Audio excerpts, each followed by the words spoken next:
Good morning, and thank you very much for joining us. I am Yoyi Folari. Hope you had a great weekend. Still trouble in the land. I'm talking about the killings. If it's not one thing, it's another. Cattle, herdsmen, farmers, clashes, people dying. And really, some people have got fed up with the whole matter and think that we're probably not approaching this right, because what we do is we get together, we talk about it, and then we say, who should have been there? What can we do to alleviate it? Well, some people, increasingly, you're getting the theme of maybe our policing is not right. As it is, it's well known, everybody knows that there's a central command to the police force in Nigeria. Don't even know that they call the police force anymore, but you know what I mean.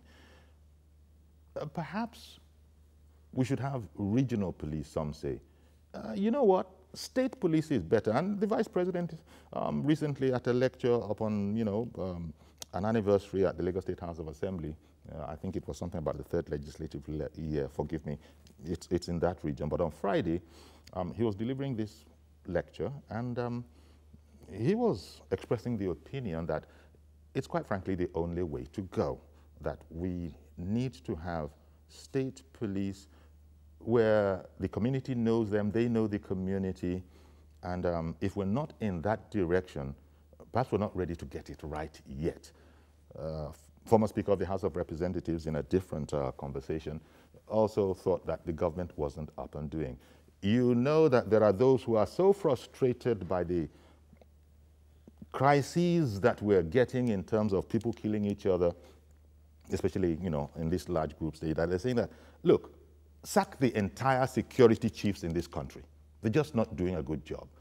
They're having calls for the Inspector General of Police to come and go, for the president to sack all of them. Are these perhaps desperate measures? Well, perhaps we have a desperate situation. Some people who have experience in local government, not necessarily here, they might know what's going on here, but they've been looking at matters, regional policing generally, local government affairs outside of the country. Take Mr. Tayo Awokoya, for instance. He's a political affairs analyst. He lives in the UK, his home, but he's been in he has local government experience in the UK, appreciable experience between 2001 and 2011. He's been working in there. Thank you very much for coming on the program, Tayo. Good evening, good afternoon.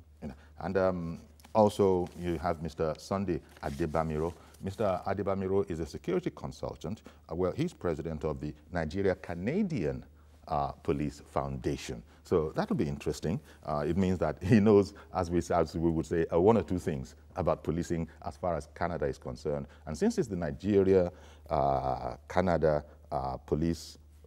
Canadian Police Foundation, he can't be ignorant about the police operations in the country as well. Thank you very much for coming on Sunday. It's my pleasure having me. Thank you so much. Okay, so people are angry. People are frustrated, is perhaps a better word. People are frustrated that these killings are going on. Reactions where they happen are slow and even then are unsatisfactory. And they think it's because the police is not as efficient as it should be. Maybe, let me start with you, Sunday. Yes, sir. Would you agree with that point of view that the way we organize our police, which is central, I don't know if you care to join your voices or if you disagree with those who are saying that, the whole question of the state police is a question we need to seriously engage with. Would you agree? I agree with you. I agree with you. And it's unfortunate that Nigeria is experiencing what we are experiencing now. Why? Is it avoidable? It is. It is, because this has been happening repeatedly. And so when something happens before, wisdom demands that we should be able to come up with this kind of a structure that will make it not to repeat itself. But in the case of Nigeria, it's like once the event takes place, we just leave it, we talk about it, but there was no action, there was no execution over this, and that's what led to the frustration of many Nigerians. The recent killings in Plateau is very sad. I couldn't sleep all night. It shouldn't be happening in Nigeria. Because we have people who are well-to-do. We have people who can put things in shape. But the problem is that sometimes people's opinions are not taken. we learn together. We have to, this is the time now for us to share responsibilities. And the way to share the responsibility is by people calling that they want regional policing. With regional policing, community policing, I think it works in abroad. If it works over there, it should work here as well. But that's an argument some want us to not fall into that trap. The fact that a thing works in New Zealand, Australia, Canada, UK, does not necessarily mean they say is the best for us. What would you say to that? The people abroad, like for instance, like Canada, where I'm based, the people there are human beings like us. So they are not angels. They are not superhuman. They were human beings like us. And so they live the same life we are living. They also have criminals over there, even much more, because some of the criminals are fully armed. But still, they put the people in control by splitting the system, by organizing. Take for instance, in Canada, we have many police chiefs. You know, it is not related to one person. So we have Toronto police chief, we have Insecurity police chief, and so on like that. And here in Nigeria, where we have almost about 180 million people under the leadership of one police chief, of course, this man, the Inspector General of Police, Idris, I was privileged to meet with him about few days ago. We spent over 1 hour together in his office, and we discussed this matter. And from my own observation, I saw that he's a man that is open. He's a man that really, you know, give room for any suggestions, anyone who want to contribute. But the challenge is that people have not really been approaching this. You know, sometimes people, the relationship between Nigerian and the community and the policing in this country is very far. So people don't see themselves going to the police. They only feel they go to police station when they have a problem. If someone says, I'm just coming from a police station, you will ask, well, nothing happens. But that shouldn't be the case. You know, police and community should work together. So when I approached him, he told me, as a matter of fact, he agreed to be with me in Toronto in last week of August, so that we can be able to come together. And I'm also liaising with the police chief there, who happened to be the first African police chief in the history of Canada, who is also sending his support to the Nigerian police. Okay, all that is right. All that is well, but yes. Tayo, you know, we are not Canada. Yes. We are not the United Kingdom, and we are not all other places where these things are working. They have different systems. Perhaps, do you put much stock on the argument that, look, we have developed in a different path, and relatively speaking, we are much younger. We have had security challenges, all of them coming from, you know, before the Civil War, into the Civil War, into right where we are now. So there is a sense in which perhaps the leadership of the country is a bit paranoid about giving up control of any security apparatus. Do you think these are relevant ideas? I say this against the backdrop of some people saying that you know, we seem adverse to getting to the real root of our problems. Complications about how we live together, how much is willing to be told, how much is willing to be listened to, how much is willing to be acted upon in a sort of no hold barred, say it like it is kind of a way. We have a colonial police force, sorry to say. When I was coming here, I had a look at one of the barracks buildings from outside. It was derelict, squalid. The police are not supposed to be living in the barracks. They're supposed to live among us. If a police officer's son speaks to a civilian tells him, oh, your father did this, the policeman will behave. But if you have police barracks in which people, thieves and prostitutes and who are bred, I don't see anybody getting good treatment from the police. And I believe that regional police force is cheaper than the state police force, because if it is regional, if the regional approach is cheaper, the governor will not have to have as much powers to get involved. And then you also have a police commission looking after the police. We don't have anybody reporting to the police report to anybody. And you also have police prosecuting people. So they have so much powers. And then you have people taking people out saying, oh, we caught these thieves, come and talk to them, without going to the courts. So we're practicing a lot of colonial practices are going on which don't help anybody. When it comes to policy, how the police organizes itself, goes about its professional duty, is there, do you think, an attitude that is born of our experience? One, we don't have enough policemen. That is a fact. Just like we don't have, you know, enough of a lot of things.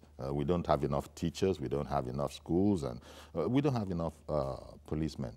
Yet we give them this responsibility. How realistic are we being? Because it's during President Obasanjo's era in office, he sort of wanted to boost the numbers in the police force, realizing the problem on the ground. But even that is curtailed by resources at our disposal. There's very little that we can actually do enough of. It's always a compromise. When you now look at the policy of how the police goes about its business, will that not be compromised? Where is the position of the police, for instance, vis-a-vis the army when it comes to going out there and maintaining law and order? First of all, I would say that we have a wrong definition of security in this country. In this country, they want to spend money on guns, helicopters, planes, and the people are hungry. So what's the point? If you give your people food, they will not be loyal to people outside. They will not practice prank things. They will not steal. Look at Boko Haram. Boko Haram looks after, they go into the forest, they go into those areas, they talk to the people, they give them some money, and people are willing to fight for them. If the Nigerian government is just talking about wanting to look, we don't have any social thing in place. So there's a lot wrong. And then you also have... I wouldn't... I take what you're saying, yes. But then again, you live abroad. Right. And oftentimes, I wonder if you will consider the line of thought that those guys from abroad, they read about it in the papers, they read about it on the internet, and sometimes they follow the stereotype and exaggerate the nature of our problems. The UK has... You think that sometimes happens? I quite agree with you. The UK has a population of 60 million people. Mm-hmm. It has minimum of 34 police forces. I related to when you said we have no social anything in place at all. We don't have, there's nothing for the poor here. There's nothing, absolutely nothing for the poor. No benefits, no housing, nothing for the poor.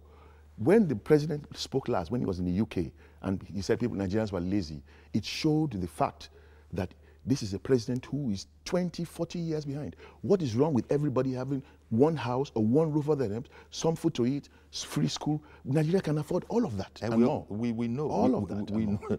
So, we know and if you do all of that, you will reduce crime. Okay, we know all of that. But Sunday, this is what people from abroad tend to see, and not maliciously. It's because they just, from our point of view, don't have any other experience apart from what the press, and in particular the Western press, is reporting. The Western press isn't necessarily sympathetic to our issues. Yes, you are very correct. You know, sometimes the news is being fabricated, sometimes the news is being manipulated because it comes from the third parties. And that is what a lot of people, because when people who have been abroad for a long time, and you can have been abroad for a long time, but maintaining constant touch with home, but when people who have been abroad for a long time and have not had a constant touch with home, some of the ideas, you know, the average person living here is looking at them with corner eye. Yes. Are you being serious with what you just said? In other words, you don't live my life, and it's not as bad as you're making out. We have problems. We know. Not as much we have problems. We were constantly berating our government and getting them to behave. But we live, quote unquote, a decent life, relatively speaking. In fact, I don't want to refer to the late Umaru Diko, who said, no Nigerian is eating out of a dustbin yet. It's not the most ingenious argument to bring. But you see, I'm using it to illustrate the point that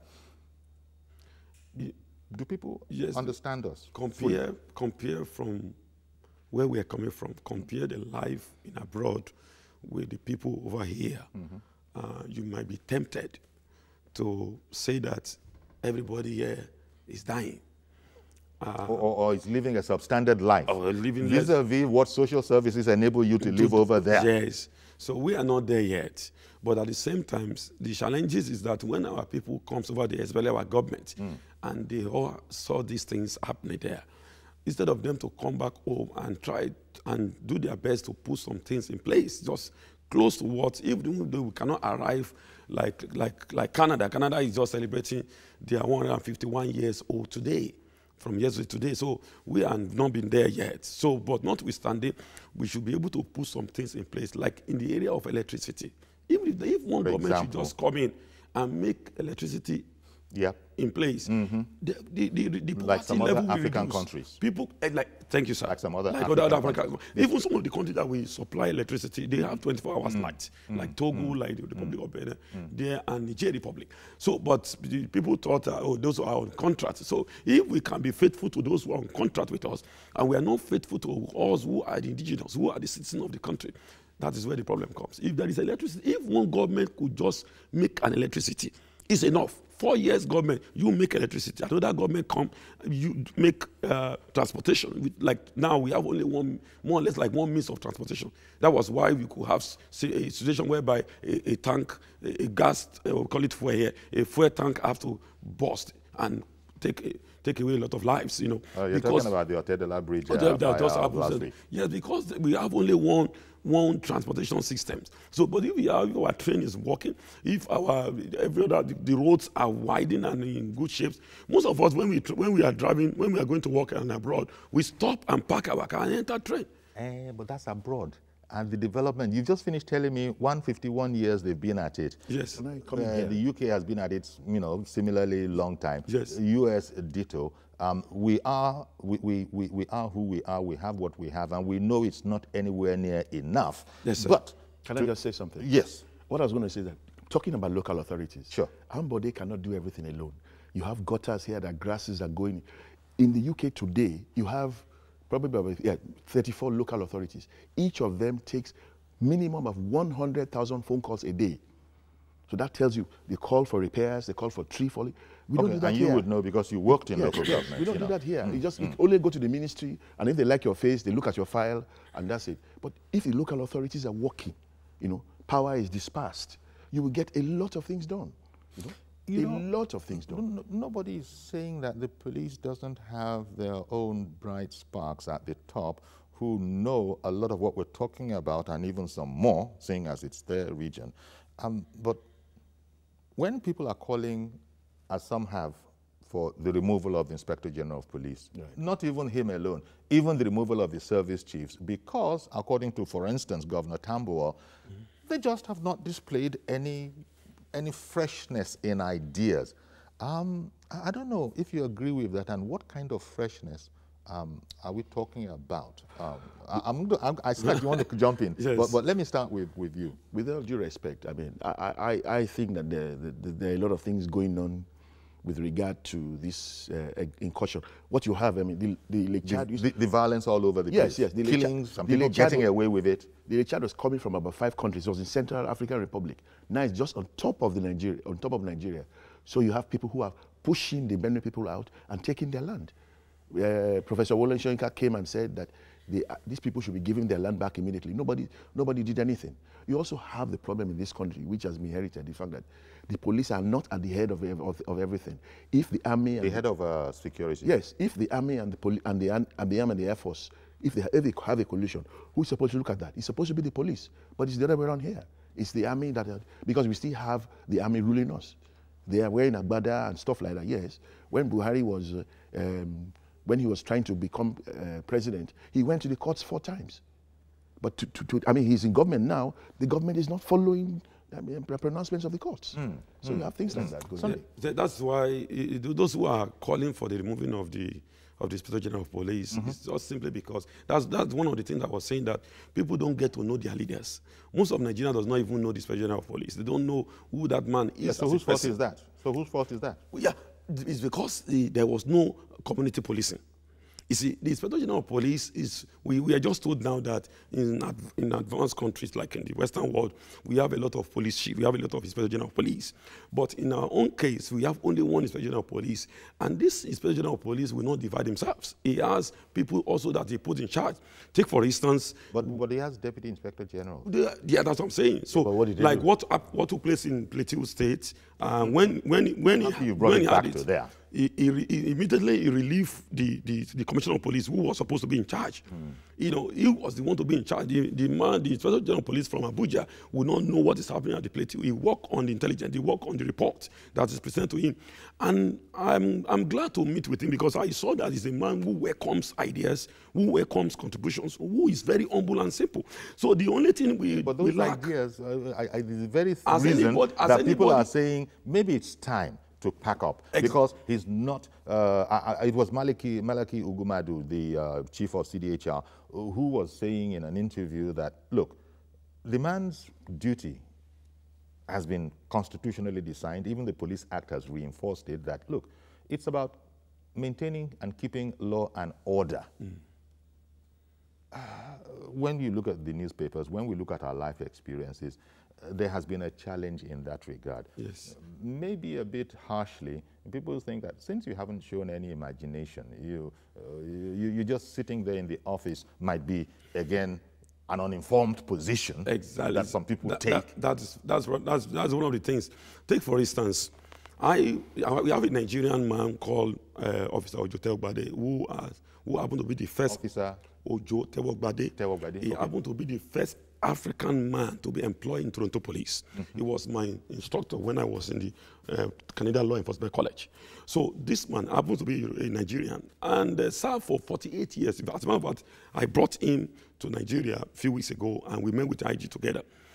When I was discussing with him about how to help Nigerian police under this foundation, Nigerian Canadian Police Foundation, he spoke to our IG there in Toronto.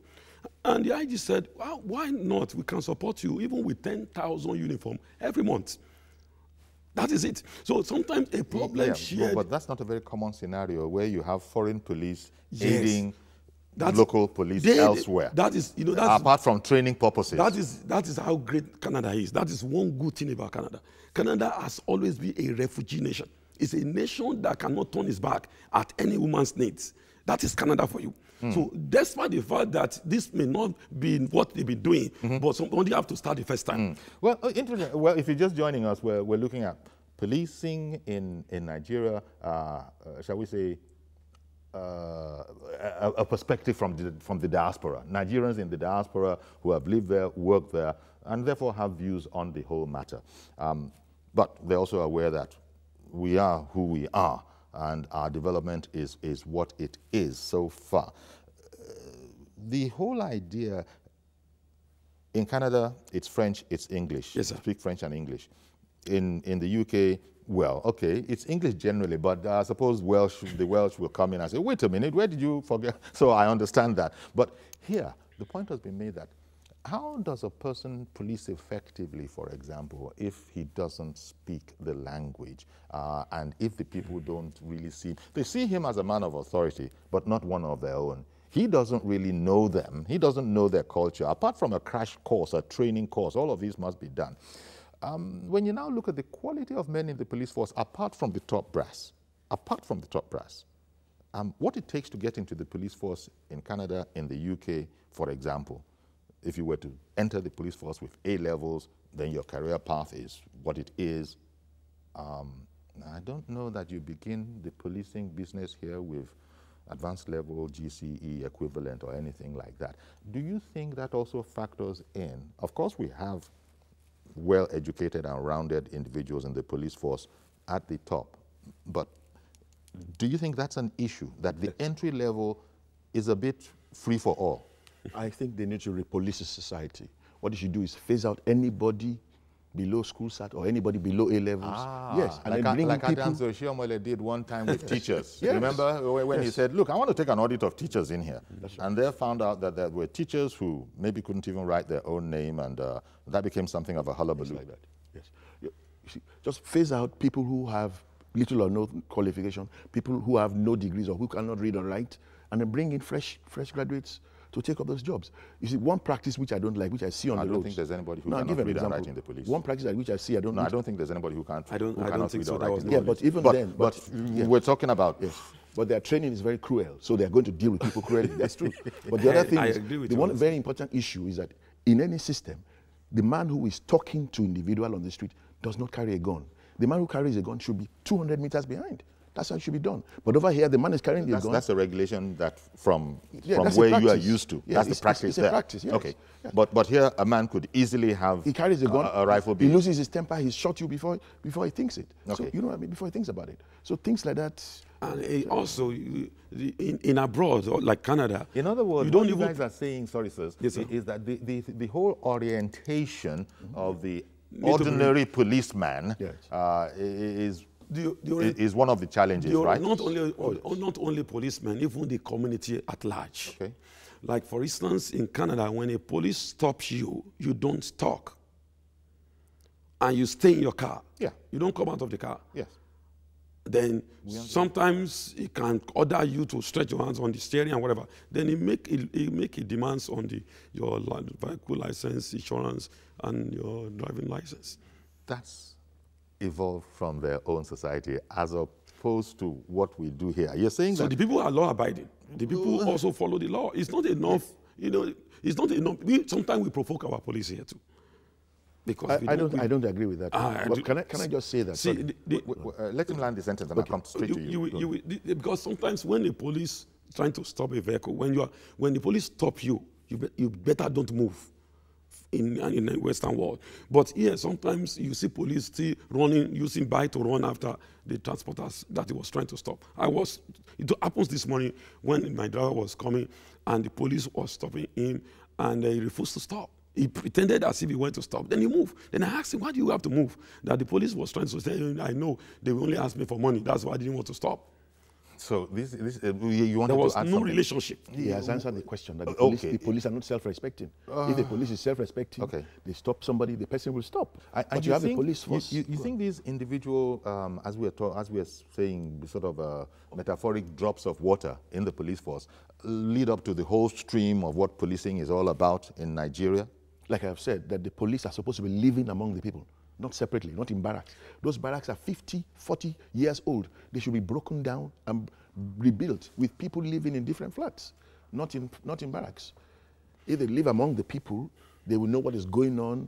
You know, you have the policeman who is sent from Lagos to Sokoto. He's there for the first 2 months. He doesn't get his salary.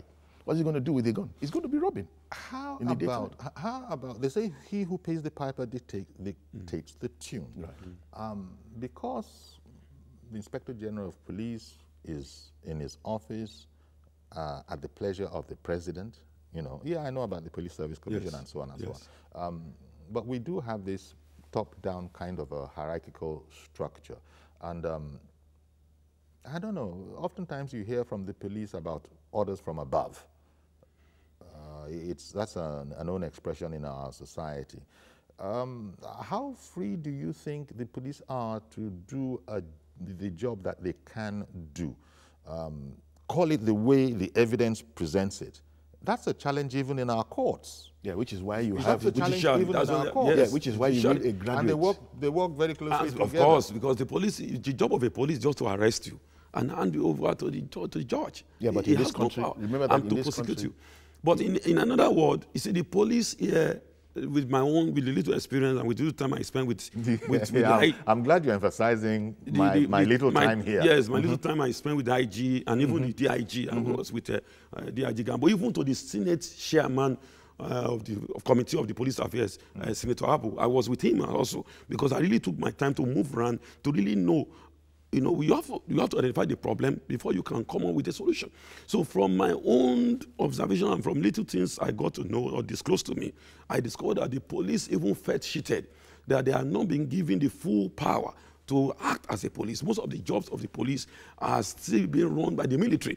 And for that reason, maybe because we have been ruled for a long time as the military have ruled us for a long time in this country, and so we still give them that respect and that honor. So most of the money, most of the allocation that is supposed to go to the police is going to the military. Okay. So the military are more recognized and more appreciated. Okay. And when the chaos take place, they won't call the military, they will call police. Every ship come back to the police. And this is the same police that were not fully equipped, given the opportunity to execute their power. I got to go on a break now. You know, looking at at policing in Nigeria, the call for a police, for a regional police, even state police, and community police, the views from the diaspora. From Nigerians in diaspora. We'll take a break now. Be right back. We'll include your calls.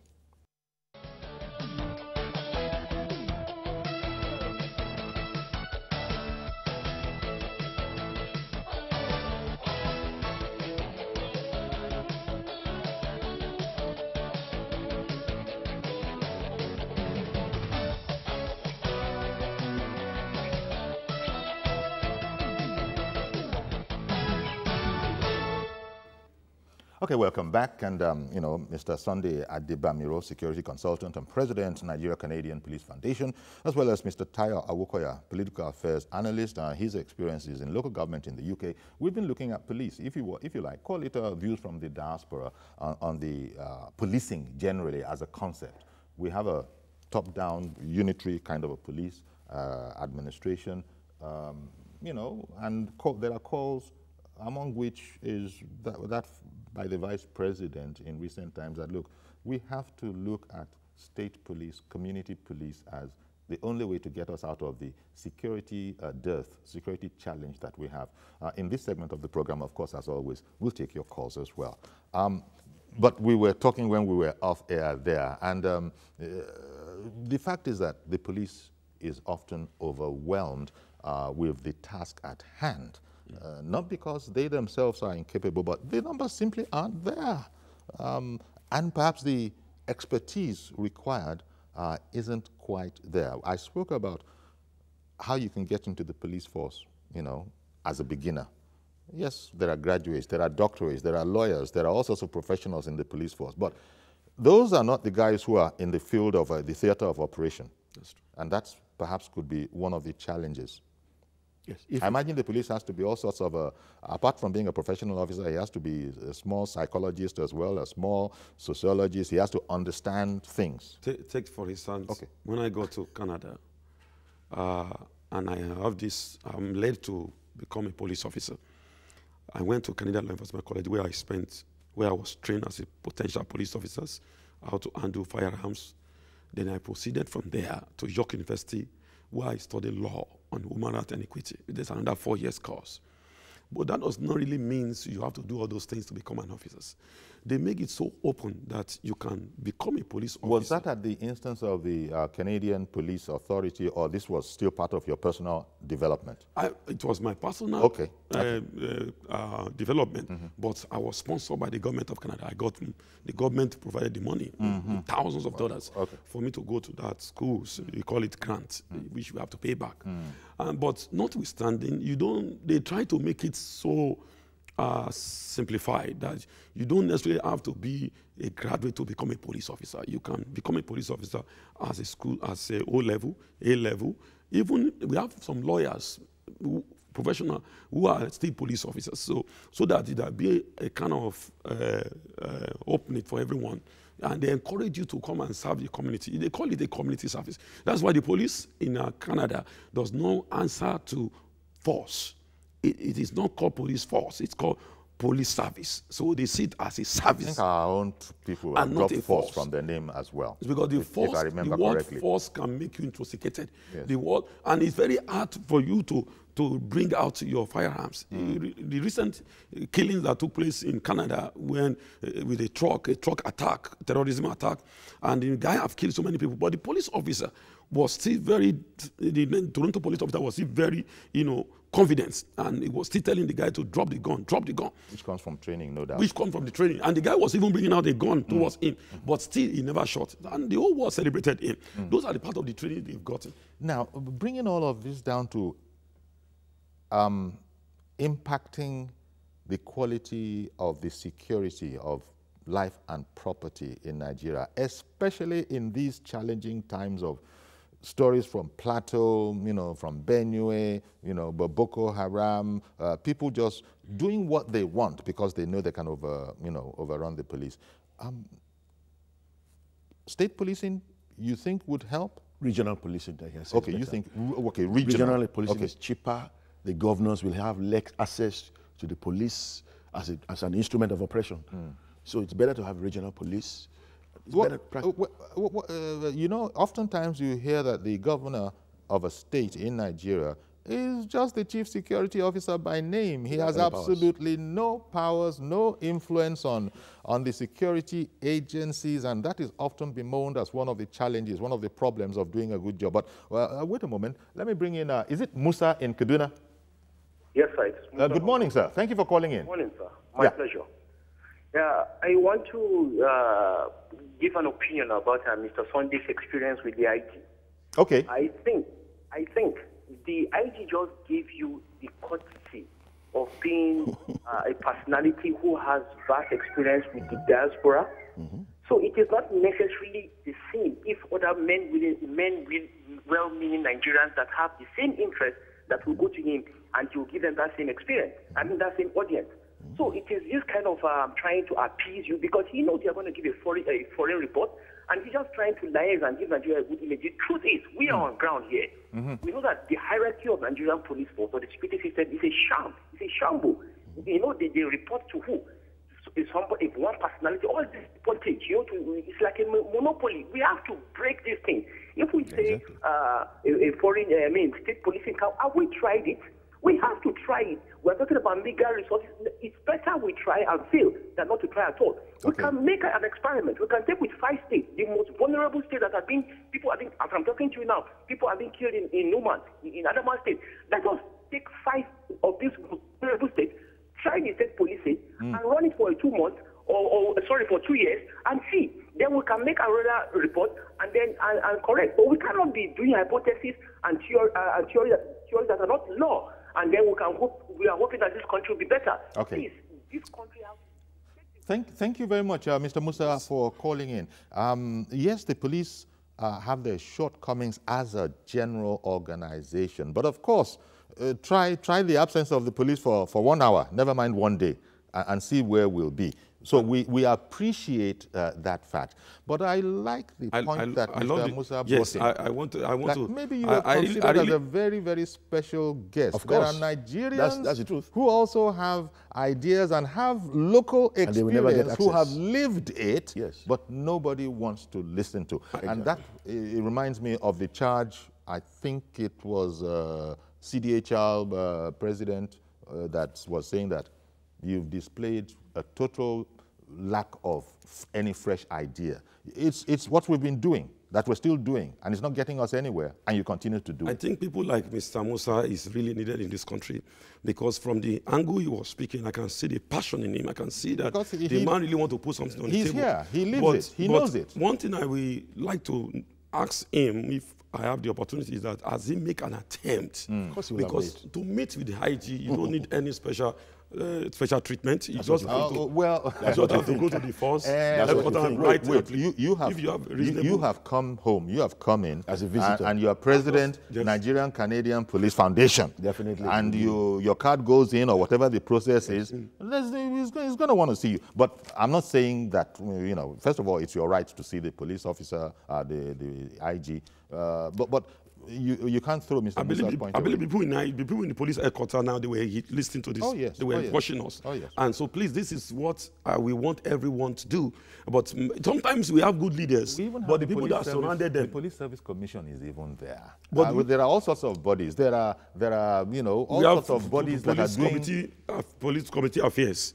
Yes. Who is headed by Senator Abu. There's another one called NOPRIN, all about, getting the police into the modern age. They concern themselves with this kind of thing. Do you know some of the challenges? Can I just say something? Do you know some of the challenges these people on top do have? Yes. Is the people that surrounded them. Okay, can I just say there are 2 things? Please. The police don't have a mental health section that looks at the mental health. You don't know that for sure. I doubt it. That the police don't have a mental health. I just told you, if you're going to be admitted, there are psychiatrists in the police. Yeah, there are medical doctors. There might be there, but if you're going to be admitted into the police force, the system should look at your mental, your health. I mean, ideally, to start with, before you even qualify. Okay. Secondly, we have all these Yahoo boys and stuff. The police doesn't have a vibrant IT unit as well. This is a country where people don't even receive mails on a daily basis. You don't know door-to-door letters. There's so many that police don't have a vibrant IT unit. I don't want you to give the impression. They do. Even right now, they have universities. This is the problem. Hold on. This is the problem. And that's one thing. Just people don't know us. If you go to the IT of the police, they will ask you to bring money first of all, 100,000 for them to make an investigation for you. That's what's going to happen. This is the truth. The banks ideally should support parents. Emmanuel, okay, one moment, sir. Emmanuel in Benue, I believe. Do you think state or community policing will help? Hello. Good morning. Good morning, Emmanuel. Good morning. Good morning.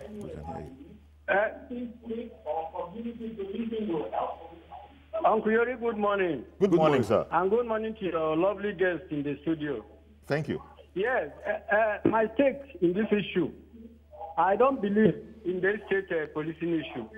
Why? I think we should go ahead with the federal police. Why? You see, why the police appears to have failed is because the governance has failed to work.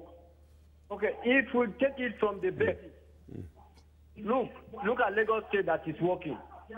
Is it in the sky? Is it in heaven? It's in Nigeria. And this is why I'm not happy with people using highfalutin examples like Canada, UK, and USA. No, we shouldn't be using those examples. If you want to use examples, why don't you use examples of West Africa or within Nigeria? You see, where governance is working, where there is proper planning, like what happened in Lagos. Tinubu came here. Whatever success you are seeing in Lagos today, courtesy of Ahmed Tinubu, he came in there, he laid the foundation, and when he was going, he looked for a good successor and handed over to Fashola. Fashola, with him, put it together and brought in this egghead we call Akimbode. And Akimbode, what Akimbode is doing is fantastic.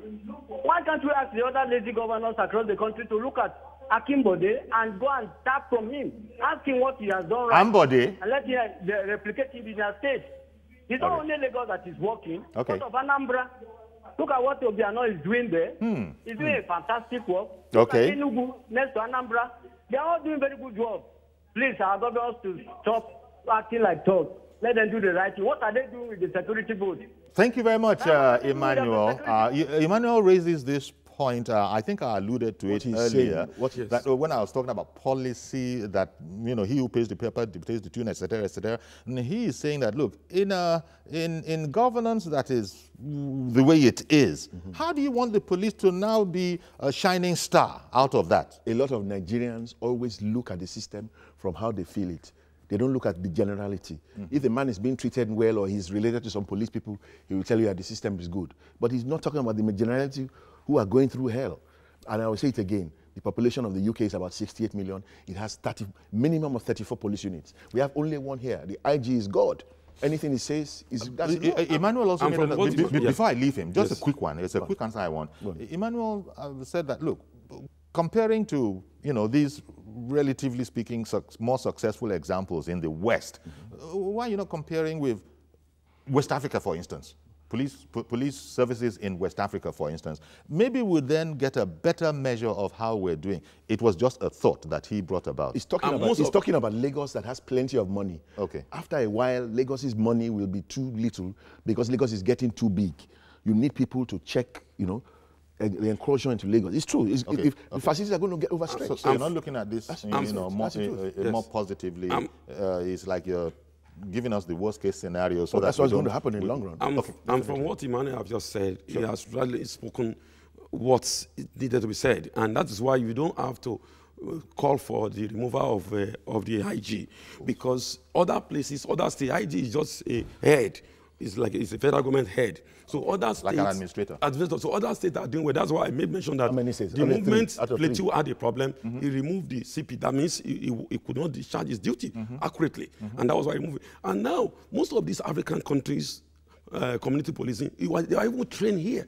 They were trained by our Nigerian police. So, but the point is that the recognition their country gave to them, the honor that is given to the police in those West African countries is not given right here. That's one of the issues. And if you look at the individuals, the people in the country, the people themselves, the West African countries have been privileged to have gone to some of those places. They were law-abiding people. Sometimes they are very... Jones in Maryland, good morning, sir. Yeah, good morning. Is it James or Jones? No, James. James. I'm so sorry. Good morning, Mr. James. Good morning, Uncle Jerry. Please go ahead. I just want to speak to talk of state and federal policing. What are the difference? The difference is that we break of powers, as in maybe state has their own, the governor has authority over the state policing, while the federal government has their authority over the whatever. But let me quickly tell you something. Okuyori, I had a message because I came home. I'm not based here as well, just like my uncle sit down beside me in Canada or whatever. I actually live in China, and if you see police anywhere out there in the world, you'll be amazed. You actually wanted to become a police officer. They are dressing and everything. In China? Yeah, and I think he himself sitting down with you, who has been out there and I just lost my head. I didn't to rest. I don't think they had enough today. And they asked me, my insurance company said I should take a report from the asked for you that I go to the police station. As I speak to you, they asked me for 25,000 naira. For me to take the police station, I have 25,000 naira.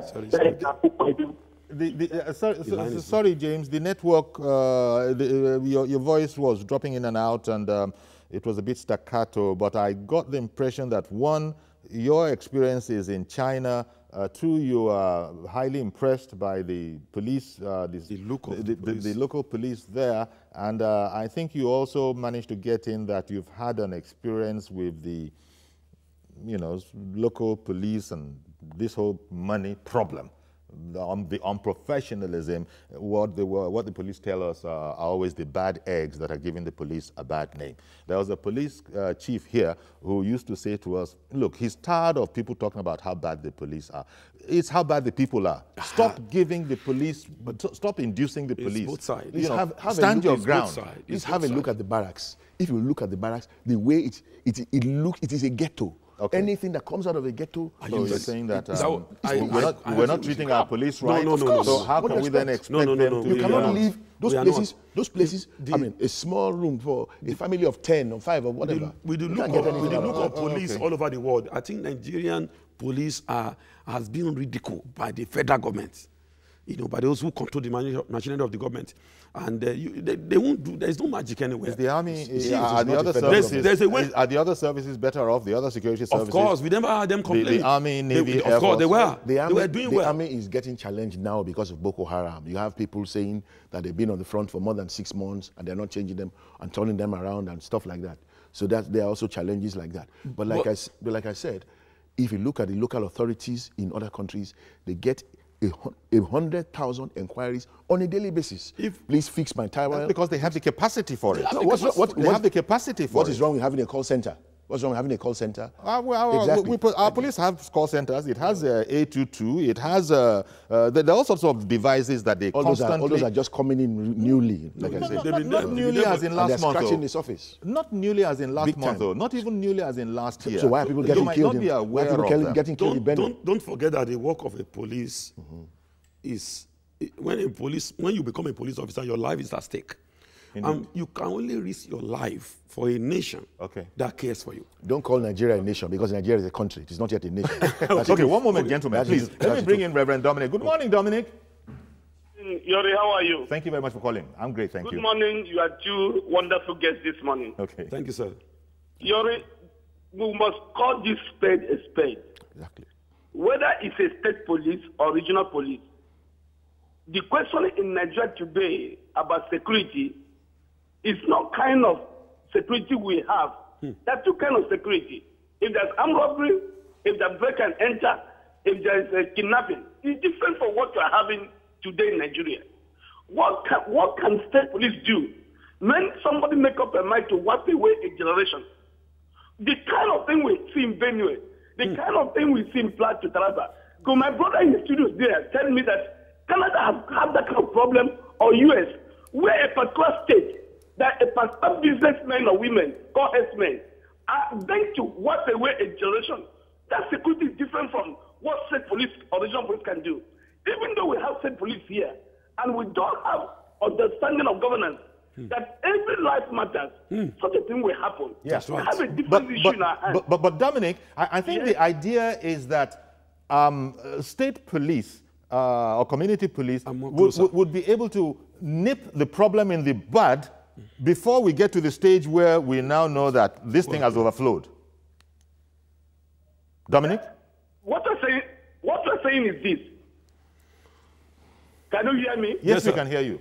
What we're saying is that, yes, community police is okay, state police is okay, but the situation we find ourselves, where the government in power do not see the reason that life matters. Even though when you have state police, do you know as I'm talking to you now, mobile policemen are protesting in Borno, they're not paid. Let me use my state as Imo State. For 7-8 months, the civil servant has not paid. If Imo State have a state police, how do we maintain it? The most problem we have today, Yori, I used to criticize police until I come closer to them. I will never criticize a policeman who has not eaten today, but he's going to secure somebody who has billions in his account, who has not, his children are not paying school fees, who haven't seen a car. I was robbed 2 years ago. I went to my DPO. The 2 vehicles in DPO's office, one was broke down, one, the engine was outside, standing somewhere. How could that kind of police function? We can't compare what's happening here. What we have here, sir, is bad governance. To make that good governance, police will take care of. People will take care of. And people will refer the police will refer people. All right. Okay, thank you, Reverend Dominic. I guess the point Reverend Dominic is making is that if we, even if we had community police, if this is the way we still are going to be taking care of the police, and because it is now community police, the fact that he speaks your language is not going to make him any more efficient. I guess that's the point he's making from my own understanding, right? Yeah, but the practice is like, I mean, across the world, in order, on a particular, in particular authorities, if it's the 20th of the month, you know that your salary is not going to fail. You have universities that have police officers too. It goes back to, I don't know who made the point that, look, what do you want the police to do where there's an absence of the required level of governance? That's what I'm saying. That's what I'm saying. Good governance. That's what I'm talking about. They can't put their risk. People say that America is ready to fight for their country because the government of America says every American is important.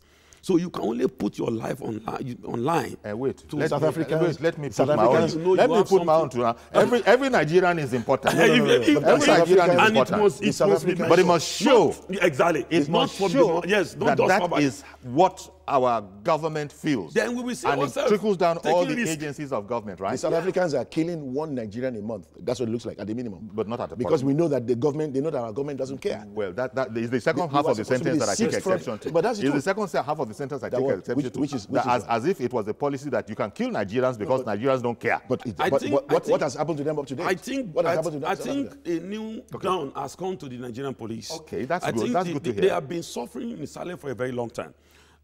But you know the police are not allowed to protest. They're not allowed to go on strike. But they do protest in abroad. Yes. They protest in Canada.